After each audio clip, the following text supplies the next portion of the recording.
तो आप सभी का स्वागत है आपके अपने प्यारे यूट्यूब चैनल में। आज हम लोग जो है ज्योग्राफी को देखने वाले हैं। इससे पहले आपका इसी यूट्यूब चैनल में जो बीबॉस की है, बीबॉस का संस्कृत का क्लास चल रहा है रेगुलर में आपका। तो आप अगर नहीं कर रहे हैं तो वो भी करें। उसके साथ ही साथ आज से ज्योग्राफी स्टार्ट होने वाला है, जिसमें हम लोग 10वीं कक्षा की यानी माध्यमिक स्तर है ना, 10वीं कक्षा का क्लास करने वाले हैं। ठीक है, ज्योग्राफी आपका एग्जाम डेट आ चुका है। आशा करते हैं आप तैयारी बहुत ही बेहतरीन कर रहे होंगे, अपनी परीक्षा की तैयारी कर रहे होंगे। तो चलिए बिना किसी देरी के हम लोग जो है अपना इसको क्लासेस को रेगुलर करते हैं। ठीक है, और एक बात और चैनल के विषय में बता दें, ये आपका चैनल जो है आपको बी बॉस से संबंधित हो या किसी भी एग्जाम से संबंधित आपके जितने भी एजुकेशन से रिलेटेड जो भी है, उसमें हर एक चीज़ आपको हर एक हेल्प प्रोवाइड करवाएगा। साथ ही साथ इस चैनल पे ही आपको अगर जुड़ते हैं और तो आपको इसी हर 10th हो या 12th हो हर सब्जेक्ट का PYQ नोट्स ये सब कुछ मिलेगा। आप व्हाट्सएप नंबर आप मैं दे देता हूँ, जैसे 9150250959 ये नंबर है। इस पर आप कांटेक्ट कीजिएगा, कभी भी आपको हर तरह की हेल्प प्रोवाइड करवाई जाएगी। ठीक है, तो चलिए, तो ये है विषय सूची आपका ज्योग्राफी का। इसको हम लोग आज से स्टार्ट करने वाले हैं। देखिए, पहला है भारत का परिचय। अब भारत के परिचय में मेन रूप से भारत के विषय में ही बात किया जाए। जैसे चार संरचना दिया, आइए शुरू करें। उद्देश्य क्या है, इसमें भारत की स्थिति क्या है, विस्तार क्या है। जैसे देखिए, आइए शुरू करें। इसमें क्या है, भारत जो उत्तरी गोलार्ध में है, पहली बात ये एशिया महाद्वीप का एक विशाल देश है। भारत भारतीय संस्कृति एवं सभ्यता विश्व में प्राचीनतम है। भारत में विश्व का प्रथम गणतंत्र यानी लिच्छवी वैशाली का विकास हुआ तथा प्राचीन विश्व की बड़ी सभ्यता हड़प्पा सभ्यता का भी विकास हुआ। ये सब बता रहे हैं भारत के विषय में क्या, कि उत्तरी गोलार्ध में है स्थित एशिया का महाद्वीप का एक विशाल देश है। भारतीय सभ्यता एवं संस्कृति विश्व में बहुत ही पुरानी है। यहाँ का गणतंत्र जो लिखित था, लिच्छवी वैशाली पहला था पूरा विश्व में। ठीक है, उसके साथ ही हड़प्पा सभ्यता जो सबसे बड़ी सभ्यता थी, उसका विकास भी भारत में हुआ है। ये हिंद महासागर के उत्तर में स्थित है और प्राचीन काल से लेकर आज तक यह विश्व का एक प्रमुख देश रहा है। 15 अगस्त 1947 को हम लोग क्या हुए थे, अंग्रेजी शासन से मुक्त हुए थे, स्वतंत्र हुए थे। और 26 जनवरी 1950 को यह गणतंत्र घोषित हुआ था। यहाँ कुल फिलहाल इस बुक के अनुसार 28 राज्य 8 केंद्र शासित प्रदेश है। इस बुक के अनुसार पर है, जो आपका बी बॉस का ज्योग्राफी बुक है। ठीक है, इसी के अनुसार लिखना भी आपको।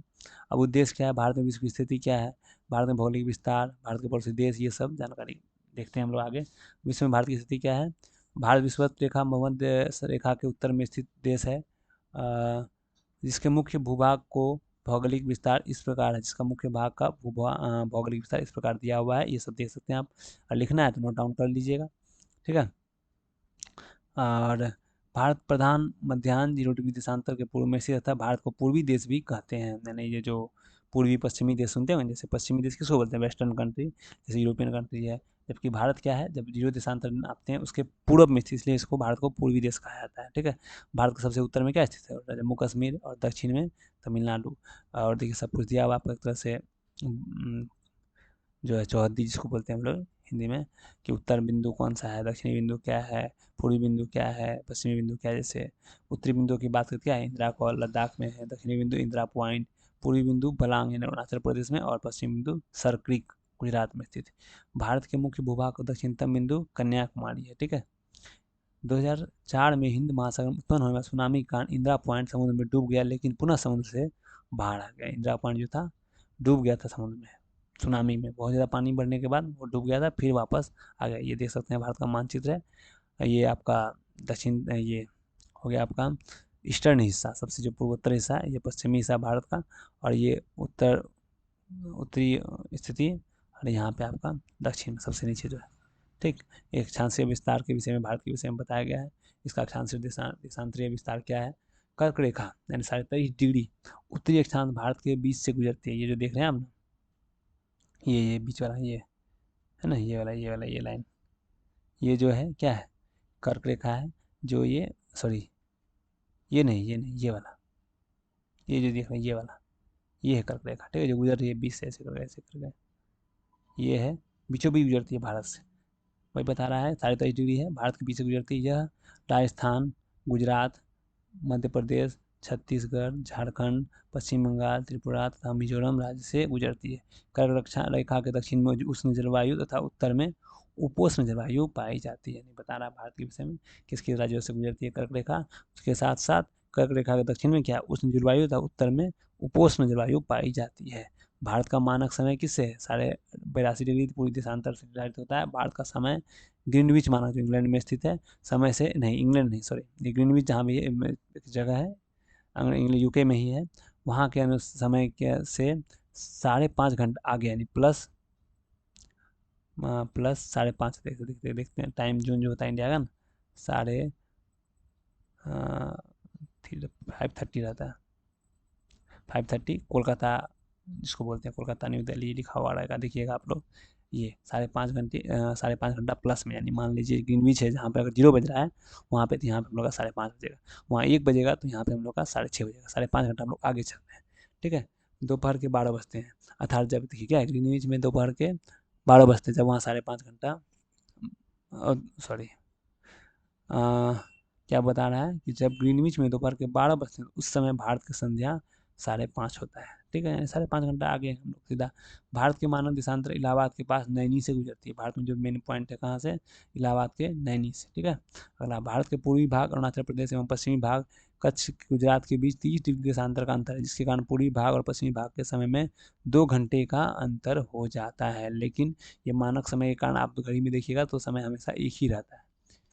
किसी स्थान का देशांतर रेखा से निर्धारित 1 डिग्री देशांतरीय अंतर पर समय में 4 मिनट का अंतर होता है। सीधा बोला 1 डिग्री होता है जो 1 डिग्री के देशांतरीय अंतर पर कितना होता है? 4 डिग्री, यानी भारत के पूरब से पश्चिम तक में कितना बोले आपको? 2 घंटे का। इसका मतलब कितना डिग्री का वहाँ डिफरेंस है?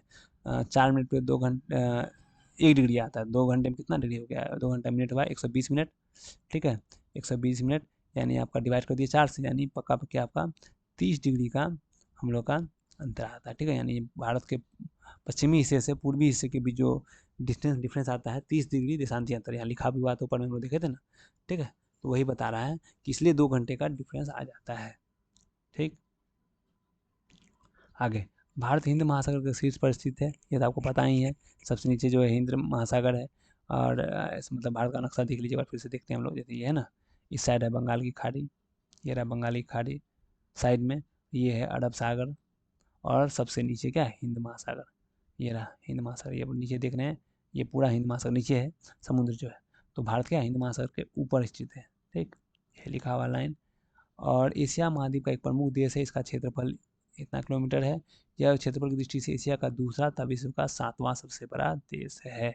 और लंबाई दिया हुआ सबका, आप नोट डाउन करना चाहते हैं वीडियो पॉज करके नोट डाउन भी कर ले इसको, कि उत्तर से दक्षिण कितना है, पूर्व से पश्चिम कितना है, कुल क्षेत्र विश्व का कितना क्षेत्रफल है, भारत का हिस्सा, स्थलीय सीमा कितना है।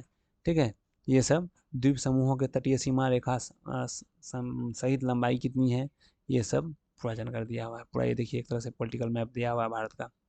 राजनीतिक में पॉलिटिकल मैप होता है जिसमें आपको स्टेट का बॉर्डर, ये सब देश का कंट्री का बॉर्डर, स्टेट का बॉर्डर, ये सब आपको डिनोट करता है एक तरह से पॉलिटिकल। ज्योग्राफिकल मैप जो आपका ये था, जो ये क्या था? विस्तार मानक रेखा। और जो ज्योग्राफिकल मैप होता है उसमें आपका मेन रूप से पर्वतीय, नदी, ये सब की जानकारी पूरी मिलेगी आपको। ठीक है, हम चलिए इसको भी जान लेते थोड़ा सा। भारत का तट रेखा से 12 नॉटिकल मील तक समुद्र पर भारत का सर्वाधिकार रहता है। ये तो हर देश का अपना अपना है। 12 से 30 मील तक समुद्र के संबंध में कॉन्टिजियस जोन कहते हैं, और 320 किलोमीटर तक अनन्य आर्थिक क्षेत्र यानी EEZ एक्सक्लूसिव इकोनॉमिक जोन कहलाता है। यहाँ तक भारत समुद्री संसाधनों का उपयोग कर सकता है, यानी आपका जो भारत का हिस्सा है ना, समुद्री से ऐसे मानते हैं यहाँ पे, ऐसे ऐसे करके भारत जो नीचे से है, ऐसे मानते हैं, ऐसे मानते हैं भारत का बना नीचे से। तो यहाँ जो मैप है, जब बॉर्डर है भारत का, वहाँ से 320 किलोमीटर जहाँ तक डिस्टेंस गुजरेगा, जैसे मानते हैं यहाँ तक इतना तो गुजर रहा है, अरे इधर ज़्यादा लंबा हो गया, इतना मान लेते हैं गुजर रहा है। तो जितना भी हिस्सा भारत का है उसमें कोई भी समुद्री संसाधन होगा उसका उपयोग भारत कर सकता है। ठीक, अपना उसको उसके अंदर, भारत के अंदर आता है। कर्क रेखा दक्षिण में भारत का आकार त्रिभुजाकार है। इसकी 2 भुजाएं कन्याकुमारी से मिलती है, जो अंतरीप है कन्याकुमारी के पास पश्चिम स्थित अरब सागर, ये सब वही सागर के विषय में बताया गया है। त्रिभुजाकार दक्षिणी भारत, साउथ इंडिया है वो कैसा है? त्रिभुजाकार है, 3 ओर से जल से घिरा है, जिसके कारण दक्षिण भारत को क्या कहा जाता है? प्रायद्वीप कहते हैं। प्रायद्वीप क्यों कहते हैं? क्योंकि ये तीनों ओर से ऐसे ऐसे कर जानते हैं, ऐसे करके स्ट्रक्चर बनाए थे भी। यहाँ मतलब इस साइड भी पानी है, इस साइड भी पानी है, और इस साइड ही पानी, इसलिए इसको प्रायद्वीप कहते हैं दक्षिण भारत को, ठीक है। समुद्र में घुसा हुआ नकुला स्थित स्थलीय भाग अंतरीप कैप कहलाता है। ये देखिए इसको क्या बोलते हैं, कैप भी बोलते हैं इसको, जो समुद्र में घुसा होता है कोना वाला भाग। विश्व के कुछ अंतरीप जैसे जैसे देखिए क्या है, कन्याकुमारी, केप ऑफ कमोरिन जिसको बोलते हैं। उसके बाद जो भारतीय प्रायद्वीप का दक्षिणी बिंदु है, उसका केप ऑफ गुड होप ये अफ्रीका महाद्वीप का दक्षिणी बिंदु है। केप हॉर्न ये दक्षिण अमेरिका का। सब तरह का इसी तरह का, सब जगह इसी तरह का स्ट्रक्चर होगा, तीन तरह से, तीनों साइड से समुद्र, एक साइड से पृथ्वी का हिस्सा, ठीक। केप यार्क उत्तर पूर्वी ऑस्ट्रेलिया। अगला, भारत दक्षिण एशिया में स्थित देश है।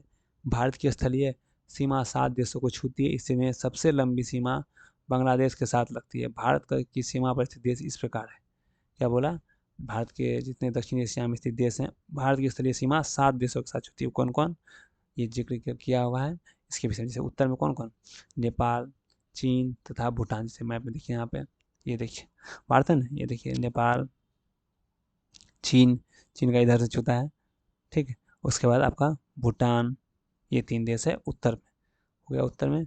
आगे देखते हैं हम लोग, दक्षिण में कौन कौन है, श्रीलंका और मालदीव। श्रीलंका के इधर, ये रहा श्रीलंका, समुद्री बॉर्डर छूता है, ठीक है, समुद्र श्रीलंका।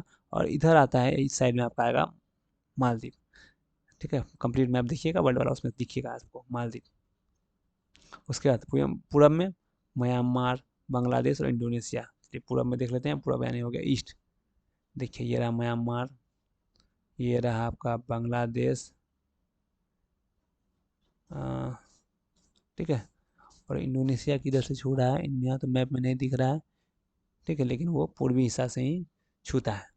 तो कितना देश हो गया, 3 2 5 3 8। और सॉरी, ये इंडोनेशिया तो होगा नहीं भैया, हम भी सोचे कैसे हो सकता है। यहाँ पे बताया स्थलीय सीमा 7 देशों के साथ, ओ स्थलीय सीमा, हाँ तो समुद्री सीमा इंडोनेशिया के साथ होता होगा। पश्चिम में पाकिस्तान और अफगानिस्तान, पश्चिम में देख लीजिए, ये रहा पश्चिम, ये रहा पाकिस्तान, इधर है ऊपर में आपका अफगानिस्तान का टच होता है अफगानिस्तान से। उसके बाद और क्या है, भारत का पड़ोसी देशों के साथ निर्धारित अंतर्राष्ट्रीय सीमा ये है, जैसे मैकमोहन रेखा किसके बीच है, भारत और चीन के बीच। रेड क्लिफ रेखा भारत और पाकिस्तान के बीच, ये याद रखिएगा, बहुत क्वेश्चन पूछा जाता है इससे रिलेटेड। भारत और श्रीलंका के बीच मन्नार की खाड़ी, जो खाड़ी है, और पाक जल संधि स्थित है। मन्नार की खाड़ी भारत का जो वैसे स्ट्रक्चर बना हुआ है, यहाँ जो बना हुआ है श्रीलंका, इसके बीच जो ये हिस्सा है, इसी को बोला जाता है मन्नार की खाड़ी और पाक जल संधि, ठीक है। भारत के तमिलनाडु राज्य के धनुषकोटी और श्रीलंका के बीच 24 किलोमीटर दूरी है। यह समुद्र की स्थित द्वीपों की श्रृंखला का आदम पुल कहा जाता है। देखिए ये हिस्सा मालदीव। बात रहा इंडोनेशिया, इंडोनेशिया किधर दिख रहा है हम लोग को, इंडोनेशिया, इंडोनेशिया मैप में नहीं दिख रहा है। म्यांमार है, बांग्लादेश है, इस साइड होगा इंडोनेशिया, इस साइड शायद। हम मैप में देख के आपको कंफर्म करते हैं, रुकिए 1 सेकेंड।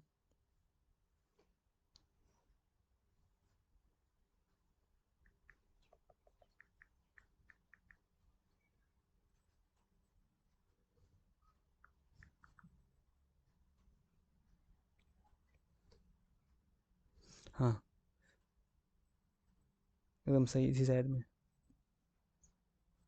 इस साइड में, नीचे नीचे साइड में, इस साइड समुद्री सीमा छूती है उसका भी, ठीक है।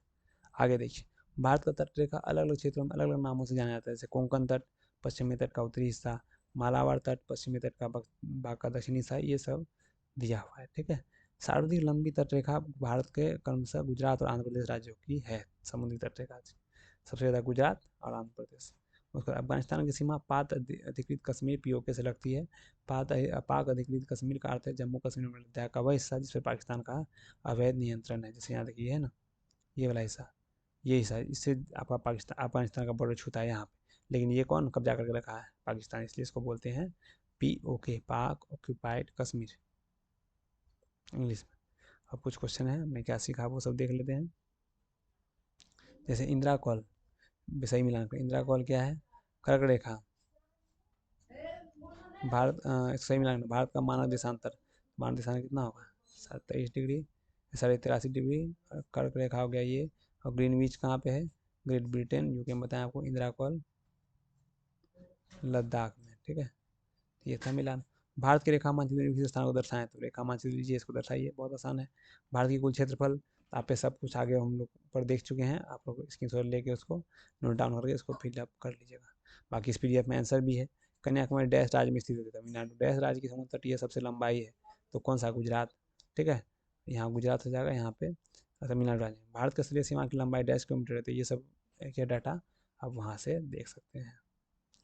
तो अंतिम अभ्यास क्वेश्चन है ये सब कि भारत के उत्तरी गोलार्ध और दक्षिणी और पूर्वी पश्चिमी बिंदु को लिखे। तो 4 बिंदु हम लोग देखे थे, इंदिरा कॉल, इंदिरा पॉइंट, इधर था आपका गुजरात का एक जगह और इधर अरुणाचल प्रदेश का एक जगह। ये सब नोट डाउन कर दीजिएगा। भारत के सभी पड़ोसी देशों के नाम लिखें, ये भी लिख दीजिएगा। भारत की लंबाई और चौड़ाई का नाम लिखें। कर्क रेखा भारत की किन राज्यों से गुजरती है, तो वो भी लिख दीजिएगा। आसान आसान क्वेश्चन है। उसके बाद ये सब रेखा का नाम दिया हुआ है, हमने सीखा, जो इसका उत्तर भी दिया है, आप लोग उत्तर भी मैच कर लीजिएगा। तो ये था हमारा पहला अध्याय। ठीक है, पहला अध्याय हम लोग देख लिए हैं। अब अगले वीडियो में हम लोग दूसरे अध्याय को अच्छे से पढ़ेंगे। ठीक है, दूसरा अध्याय थोड़ा बड़ा है, इसको और अच्छे से जानेंगे, समझेंगे। तब मिलते हैं अगले वीडियो में। आप लोग मन लगा के पढ़ाई कीजिए। तब तक के लिए धन्यवाद।